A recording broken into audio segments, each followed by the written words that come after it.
Bueno, a ver, en el anterior vídeo, que era simplemente una presentación, lo único que hemos hecho es analizar un poco las ideas, de qué va a tratar el canal, un poco qué es esto de la tan llamada batalla cultural, ¿no? Y en este primer vídeo sí que ya vamos a analizar un poco más a profundidad quiénes serían los dos grandes combatientes de esta batalla cultural, ¿no? Porque en este vídeo lo que vamos a hacer es un pequeño análisis, no tan en profundidad como me gustaría, porque tampoco os quiero aburrir, pero sí un pequeño análisis sobre básicamente qué viene a ser el capitalismo del que tanto se habla y al que tanto se le ataca mediáticamente y siempre es el malvado enemigo de la humanidad, y el socialismo, el comunismo, eso tan bendito que ojalá llegase a todos los rincones del mundo porque va a traer la igualdad, la paz y la prosperidad a la humanidad, ¿no? Vale.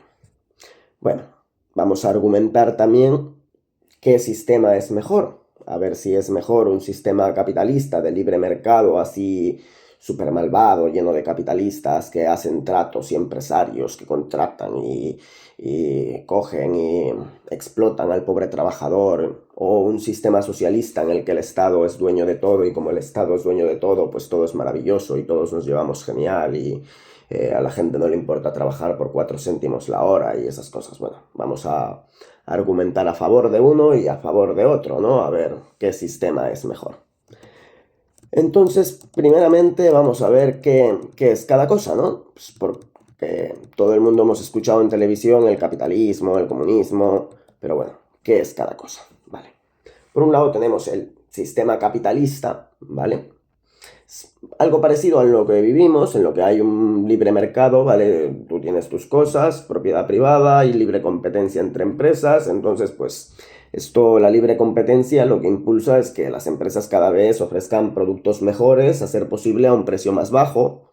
Las pequeñas empresas, al contrario de lo que la gente se piensa, la gente cree, o sea, erróneamente, de hecho, erróneamente, pero con razón, porque los medios de comunicación se han encargado intrínsecamente de constantemente bombardearnos con la idea de que son las grandes empresas las que dominan el mundo. No, ni mucho menos. Realmente ni mucho menos. O sea, os acordáis, bueno, no sé si os acordaréis los que sois de mi audiencia, pero realmente, por ejemplo, IBM, una de las grandes compañías tecnológicas de los 80, pues hasta en la quiebra. Atari. ¿Quién se acuerda de Atari? Atari era el gigante de los videojuegos. Pocas empresas sobreviven mucho tiempo porque otras empresas pequeñas innovan y se comen a las grandes empresas porque las empresas grandes no pueden innovar tanto por la misma burocracia propia. Esa es la ventaja del capitalismo. La constante innovación que permite que al ciudadano de a pie los productos cada vez le lleguen de mayor calidad y a menor precio. Por ejemplo, los teléfonos móviles son un claro ejemplo. O sea, hace 10, 15 años, un teléfono móvil con las funcionalidades medias, altas, te costaba unos 400 euros, 500 euros. Y a día de hoy, sinceramente, pues a no ser que quieras algo muy específico, con un móvil de 100, 150 euros, tienes unas funcionalidades bastante buenas. La tecnología se abarata muchísimo con el tiempo precisamente por la constante competencia entre las diversas empresas tecnológicas, ¿no? Sin embargo, eh, aparte, el capitalismo es muy respetuoso con la libertad individual de la persona, porque tú como individuo tienes libertad para hacer prácticamente lo que quieras, ¿no? O sea, y sobre todo en el capitalismo que yo defiendo, que no es desde luego este capitalismo tan estatizado, el individuo es libre de hacer cualquier cosa siempre y cuando sus actos no entren en conflicto directo ni vayan a intervenir con la vida de otro individuo. O sea, para que se me entienda mejor, mientras no use la violencia o la coerción para modificar la opinión de otra persona, pues lo que yo haga pues es perfectamente legítimo dentro de mi sistema, ¿no? Por otro lado, tenemos el sistema socialista. En el sistema socialista, al contrario, en el sistema capitalista, en el que pues, mis cosas son mías, ¿no? En el sistema socialista, todo es del Estado. Y el Estado supuestamente somos todos, pero bueno, todos sabemos que realmente no, que en la Unión Soviética los soviéticos no eran parte del Politburó, por ejemplo, ¿no? O que los camboyanos que murieron en la Camboya de Pol Pot, pues no eran parte del partido tampoco. No eran parte del Estado, vamos a decir. Pero bueno, en el sistema socialista, la propiedad estatal o colectiva es absoluta, es de todos los medios de producción, ¿vale? Y Para que se me entienda, cuando me refiero a todos los medios de producción, es absolutamente todos. En un sistema del socialismo puro, el corte soviético, el corte cubano, por ejemplo, la persona, el individuo, es tratado como fuerza de trabajo perteneciente al Estado. Me explico, el Estado te puede mandar a hacer cualquier tipo de actividad, retribuyéndote por tu trabajo lo que el Estado considere. A lo largo de la historia, de hecho, bueno, pues no tenemos más que mirar el caso de absolutamente todas las repúblicas socialistas que se formaron en la zona de Europa del Este, el caso de Corea del Norte, el caso de la Unión Soviética, el caso de Cuba.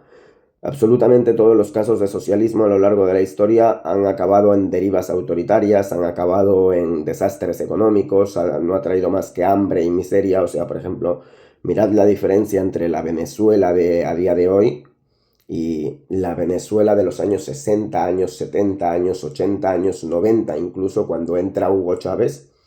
Es una diferencia abismal, ya no digamos la diferencia de Cuba, ¿no? O sea, Cuba pasa de ser un país que en el año 59 competía mano a mano y de hecho tenía un Producto Interno Bruto superior al de Italia o al de España. De hecho, en 1959, cuando Castro entra al poder, el saldo migratorio de Cuba era positivo. Es decir, entraba mucho más gente a Cuba de la que se iba de Cuba. De hecho, entraban muchos europeos en Cuba. Muchos españoles, muchos italianos iban a Cuba porque Cuba era un sitio muy próspero. En el año 59 se decía que en Cuba había 3 millones de personas y 5 millones de cabezas de ganado. O sea, comer carne era de lo más habitual. A día de hoy, bueno, no sé si lo sabéis, pero sí, por si no lo sabéis, os digo que en Cuba comer carne no es nada habitual. O sea, de hecho, no sé si recuerdo bien o recuerdo mal, pero en la cartilla de racionamiento creo que es 1 libra de pollo por persona y mes. O sea, imaginaros esa situación de pobreza viniendo de ser el país, repito, más próspero de Latinoamérica, ¿no?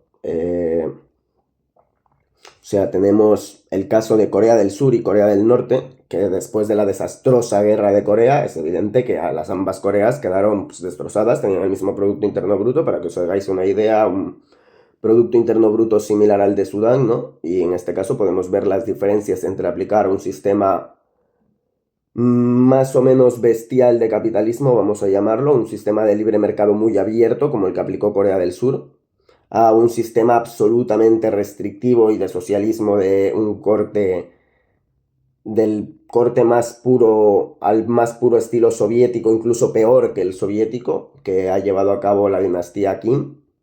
Y bueno, pues no hay nada más que ver, que los norcoreanos siguen igual o peor que en el año 1950, mientras que los surcoreanos disfrutan de unos niveles de vida pues, absolutamente superiores, ¿no?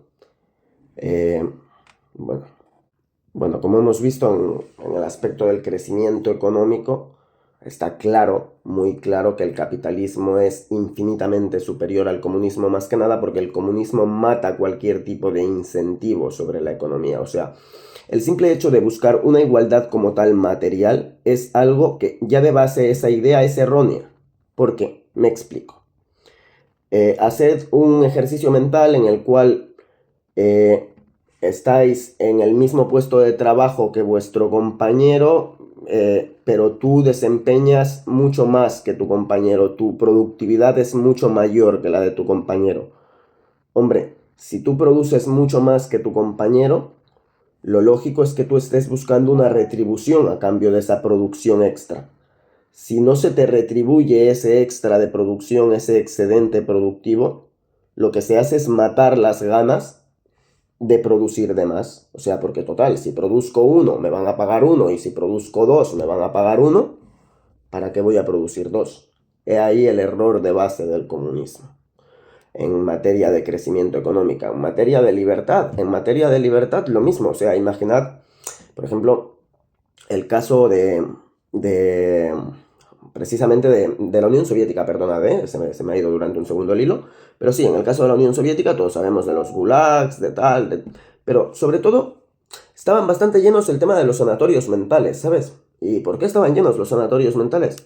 Bueno, porque el comunismo se vende como un paraíso. Claro, como el comunismo es prácticamente el paraíso sobre la tierra en el que todos somos felices y todos estamos contentos, si tú no concuerdas con esa idea de que eso que estás viviendo es el paraíso en la tierra, lo que pasa no es que tú estés equivocado, no es que seas un disidente político, no, es que tú estás mentalmente enfermo, claro, porque no hay otra explicación para no aceptar lo que te está diciendo el Politburó, que es la felicidad más absoluta. Esto se llevó a cabo mucho en las épocas posteriores al estalinismo, por ejemplo, para evitar llenar los gulags y que desde fuera se vea así tan mal. Bueno, pues se decía, no, simplemente eres una persona enferma, tú no comprendes la felicidad de este sistema nuestro y pues tienes que estar aquí en este sanatorio, ¿sabes? Entonces, básicamente, en resumen, tenemos una clara superioridad en cuanto a crecimiento económico por parte del capitalismo, ya que el capitalismo fomenta la libre empresa y la libre empresa, el libre mercado, por su propia naturaleza, fomenta el desarrollo y el crecimiento económico de la sociedad, ¿vale? Por otro lado, tenemos que claramente el capitalismo también gana en cuanto a libertades, porque evidentemente el capitalismo pues, es libre empresa y libre mercado, un libre acuerdo entre las partes. Yo decido qué venderle, a quién venderle, cuándo venderle. La persona decide qué comprar, a quién comprar y cuándo comprar. Así pues, es un acuerdo libre entre partes. Yo puedo elegir ir a un supermercado, ir a otro, al que me quede más cómodo, al que me quede más barato, en función de mis necesidades. Cojo un servicio o cojo otro. Y precisamente aquí tocamos el tercer punto. O sea, porque realmente vivimos en una sociedad técnicamente capitalista, sin embargo tenemos muchas cosas que aunque no se diga de forma expresa, son socialistas, ¿vale? Por ejemplo, un ejemplo de algo que es claramente socialista dentro de la sociedad es, por ejemplo, la educación pública o la sanidad pública. Básicamente todos los servicios públicos son bienes socialistas, son bienes públicos que están socializados, ¿no? Eso quiere decir que tiene una administración socialista dentro de un estado capitalista, porque ahí una de las ventajas fundamentales y claves también del sistema capitalista que se me había olvidado mencionar. En un sistema capitalista tú puedes aplicar políticas socialistas, eso sin ningún problema.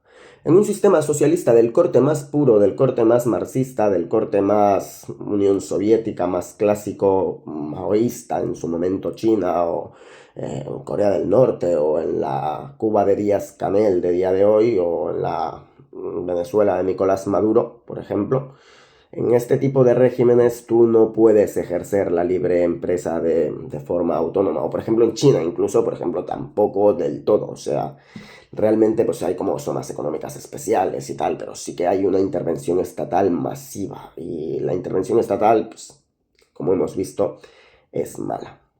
Vale, ¿y por qué es mala la intervención estatal? Ese es el tercer punto al que quería llegar. La intervención estatal es mala porque, por ejemplo, en el caso de los países con socialdemocracias, que como su nombre indica, socialdemocracias, es que pues, dentro de nuestro sistema democrático occidentalizado y tal, pues tenemos parte de socialismo ahí incrustado dentro, ahí como en la raíz de nuestra socialdemocracia, ¿vale? Dentro de nuestro sistema socialdemócrata hay bienes que, como repito, están socializados. Dígase la educación, dígase la sanidad, dígase las carreteras, etc. Y bien, a lo que quería llegar es quería entrar en un debate, más bien eso es para que me dejéis en comentarios qué pensáis, qué creéis, ¿vale? Pero quería entrar en el debate de qué funciona mejor.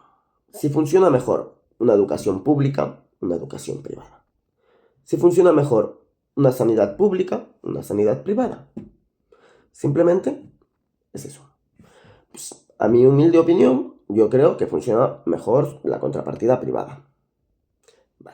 Y eso puede tener muchas críticas porque, desde luego, la sanidad y la educación se venden como la cara buena del Estado, es el llamado estado de bienestar. Ya haré un vídeo explicando más a detalle mi opinión sobre el llamado estado de bienestar, que, para que os hagáis una idea, yo lo llamo el bienestar del Estado, no el estado de bienestar. Pero se vende como la cara buena del Estado. El Estado te da educación, el Estado te da sanidad. Vale, lo primero el Estado no te da. El Estado te quita primero antes de darte, ¿vale? Eso es lo primero, porque, bueno, pues todos sabemos que esto se financia con impuestos, tal cual. Entonces, pues el Estado primero te quita y luego te da. ¿Y por qué hago comillas en lo de te da? ¿Vale? Dos incisos y con esto voy a ir terminando el vídeo, básicamente porque está quedando un poquito largo, ¿no? Inciso número 1 en cuanto a la educación. La educación que está estatizada no es una educación que esté diseñada de forma expresa para sacar el máximo potencial de los alumnos, hacer pues, grandes ingenieros, grandes médicos, grandes abogados, grandes arquitectos, ¿no? No, realmente la educación y sobre todo en las etapas más tempranas, que son las etapas obligatorias, ¿vale? Las etapas, lo que aquí en España llamamos educación primaria y la ESO, ¿no? Lo obligatorio. Bachiller también bastante y en la universidad cada vez más, lo cual es muy preocupante. Pero sobre todo lo que se da son cosas relacionadas con el Estado. O sea, no sé ustedes, pero yo, por ejemplo, nunca recibí en clase una clase sobre los impuestos, por ejemplo, sobre por qué se pagan tantos impuestos y cuántos impuestos se pagan en cuestión y por qué supuestamente a mí me llega ya la nómina libre de impuestos, pero yo tengo que pagar el IVA con ese dinero que ya estaba libre de impuestos y luego esa persona que ya ha recibido un dinero que ya ha pagado 2 veces impuestos vuelve a pagar impuestos y bueno, en general eso yo creo que nunca he recibido una clase o cómo pedirme una hipoteca, por ejemplo, tampoco he recibido una clase sobre cómo pedirme una hipoteca. Sin embargo, sí que recibí muchísimas clases sobre geografía en la que me decían, mira, ves esta cosa azul aquí, bueno, pues esto es España, ves esto amarillo es Portugal y ya es otro país, ves esto azul es Francia y es otro país. Y pues, nosotros somos españoles porque pues, España se creó desde tiempos inmemorables y ya con los celtíberos ya había España, España y España. Y no tengo nada en contra del concepto de Estado-nación como tal.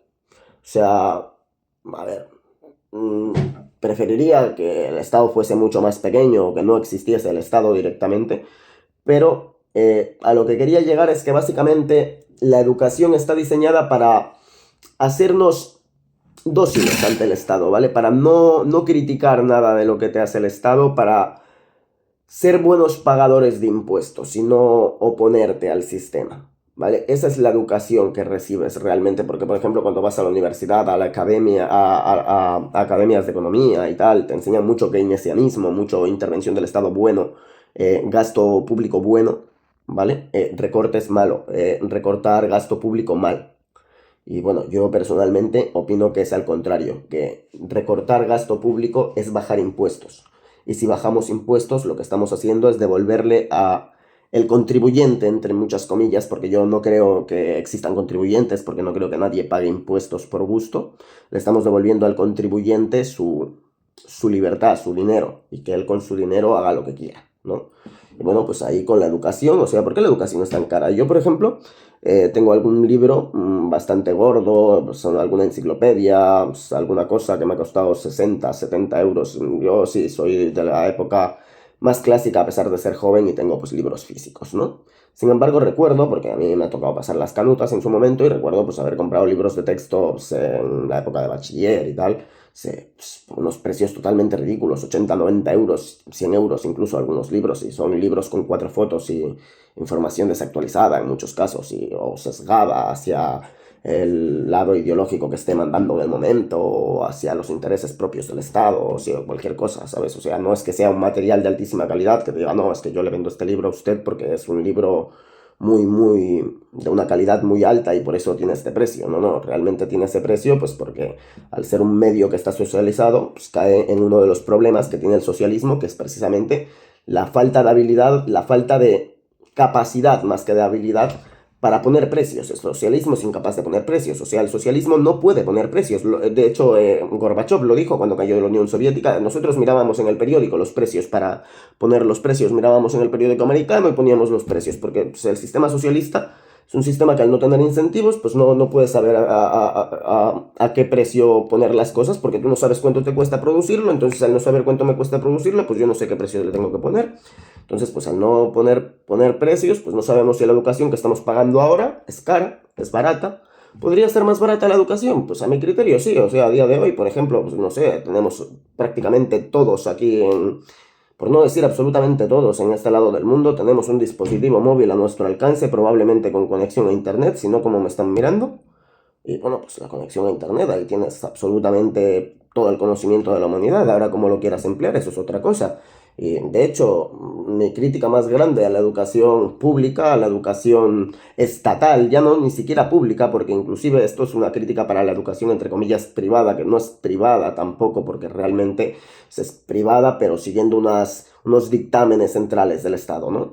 Pues es que básicamente tú por mucho que te formes de forma autónoma, pues por mucho que leas, por mucho que investigues, que incurras con método científico, que tal, pues da absolutamente igual. O sea, tú si no tienes aprobado un examen que diga que tienes un título, tú no eres nadie. No sabes nada, eres un ignorante. O sea, imagínate que por lo que sea no pudiste estudiar, pues saliste antes de la ESO o tal. Bueno, pues eres un ignorante toda la vida. Y da igual lo que sepas, da igual lo que leas, da igual cuánto investigues, da igual. Te tienes que sacar un título y para sacarte el título, como te digo, pues hay muchas cosas que de sí o de sí las tienes que decir, ¿no? Pues esa es mi crítica contra la educación pública, ¿no? Cambio, en contrapartida, la educación privada, por un lado, la educación privada que existe actualmente, a mi criterio, es muchas veces muy superior en calidad a su contrapartida pública. ¿Por qué? Porque se cuida más la calidad. Porque si no me dan una buena educación, si a mi hijo no le dan una buena educación en esta escuela, como es una escuela privada y la estoy pagando, pues me lo llevo a la otra. Y entonces, claro, se cuida más la calidad. No como el Estado que te dice tienes que ir a esta y vas a esta. Y si no te gusta esta, pues no te gusta, pero tienes que ir a esta. Por otro lado, en un sistema totalmente abierto de libre mercado como el que yo defiendo, pues la educación sería incluso más adaptada a medida del estudiante. Yo creo que no todos tenemos los mismos intereses ni las mismas capacidades. O sea, no sé, pues igual yo quiero ser mecánico y Manolo quiere ser carpintero.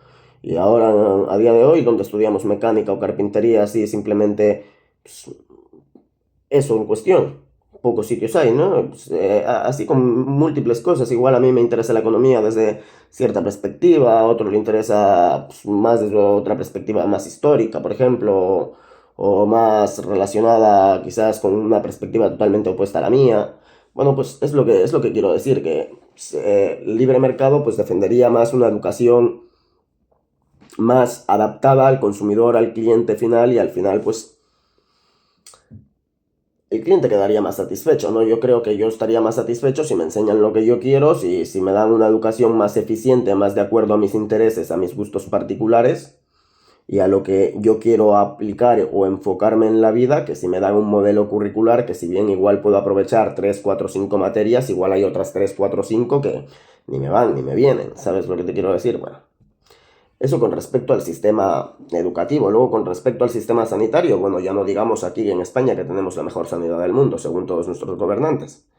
Yo no sé si ustedes han tenido algún día un problema de salud así más o menos importante, y la verdad que espero que no lo tengan, pero yo en lo personal, o sea, me tuve un problema en una pierna el año 2019, en diciembre de 2019, previo COVID, o sea, porque hay muchos comentarios por ahí de, no, es que había COVID, no, eso fue lo que me dijeron desde Osakidetza, no, es que hay COVID. Sí, sí, señorita, pero yo cuando entré en el hospital no había COVID ni había nada. O sea, y a mí, con la mejor sanidad del mundo, me hicieron esperar 8 meses hasta agosto de 2020 para una operación. Y bueno, o sea, al final quedan secuelas, quedan tal, y la sanidad no la pagamos con dinero aquí, ¿no? Porque no es verdad, no la pagamos con dinero, supuestamente no la pagamos con dinero, luego otra cosa sería mirar la cantidad de impuestos que se pagan en este país, que ya entraremos en discusión en otro vídeo, pero la pagamos con tiempo. Y pagar la sanidad con tiempo no sé qué prefiere la gente. Sinceramente ese sería un debate abierto. ¿Qué prefiere la gente? ¿Pagarlo con dinero o pagarlo con tiempo? Y ahora bien, pues habrá mucha gente que me diga, no, pues es que igual no tengo el dinero, igual no tengo tal. Es que realmente lo que yo defiendo es que tengas el dinero que el Estado te está robando. Porque realmente yo no sé si la gente en general lo sabe, pero el promedio de carga fiscal en España es de un 45%. ¿Eso qué quiere decir? Que básicamente el Estado te está robando la mitad. O sea que básicamente si ganas 2 euros, o sea, a ti te llega 1,10 €. ¿Sabes? Y pues, es una cosa muy, muy jodida, ¿no? O sea, al final, hospitales llenos de burocracia, un gasto sanitario totalmente ineficiente, y luego que te dicen que realmente que sí, que se aumenta el gasto, que tal, que cual. Mentira, todo mentira. Mirad si queréis los presupuestos generales del Estado y descontar inflación y decirme si realmente se ha aumentado el gasto en sanidad en los últimos años. No, es el escudo del Estado. La sanidad y la educación son el escudo del Estado para mostrarse con una bonita cara frente a los votantes, porque ¿quién va a estar en contra de la sanidad y en contra de la educación? Porque nuestros impuestos van para sanidad y para educación, recordad eso siempre. Pero realmente no. Y realmente, pues, lo que yo digo, por ejemplo, un sistema parecido al, al sistema que puede haber, por ejemplo, en Estados Unidos, si bien no lo defiendo, me parecería bien que múltiples empresas privadas empezasen a competir por dar seguros y que el gobierno, por ejemplo, ya que hay mucha intervención estatal y que aquí les gusta tanto la intervención estatal para no hacer un cambio así tan de shock, tan de golpe y dejar a la gente desprotegida, que es algo evidente que nadie quiere y yo no querría nunca dejar a absolutamente nadie sin cobertura sanitaria, pues que el gobierno, entre una variedad de empresas privadas que intenten ofrecer el mejor servicio al mejor precio posible, pues haga obligación de contrato de seguros a cualquier trabajador, que el seguro se extienda a su familia y que en caso de pues la gente, que aquí en España es verdad que tenemos un problema de paro muy grande, pues que en ese caso pues que se haga cargo el gobierno o que se deje una sanidad pública más pequeña para que se haga cargo de la gente que no tenga seguro, pero en realidad, al menos por tiempo, la sanidad privada, en principio, la espera, o sea, no hay nada más que ver, por ejemplo, aquí cuando los funcionarios tienen todos IMQ, tienen todos la mutua, tienen todos algo de eso. ¿Por qué? Porque te pasa algo y pues joder, tienes que elegir entre esperar pues, 8, 9, 10 horas en urgencias en Basurto, es lo que nos toca a todos, la verdad, y, pues, o ellos que van a la IMQ y les atienden en 2 minutos. Pues al final, pues hombre, sería más ideal que nos permitiesen tener acceso a todos a un seguro médico, que quizás os pensáis que es una cosa extremadamente cara, pero tampoco es demasiado caro. Además, de caso de serlo, el libre mercado tiene esa ventaja. Permite abaratar con el tiempo. O sea, sobre todo os digo, en el tema sanitario hay un montón de burocracia que no debería estar ahí. Y pues quitamos toda esa burocracia, que al final los burócratas son el Estado. Cuando os dicen que vosotros sois el Estado somos todos y que todos.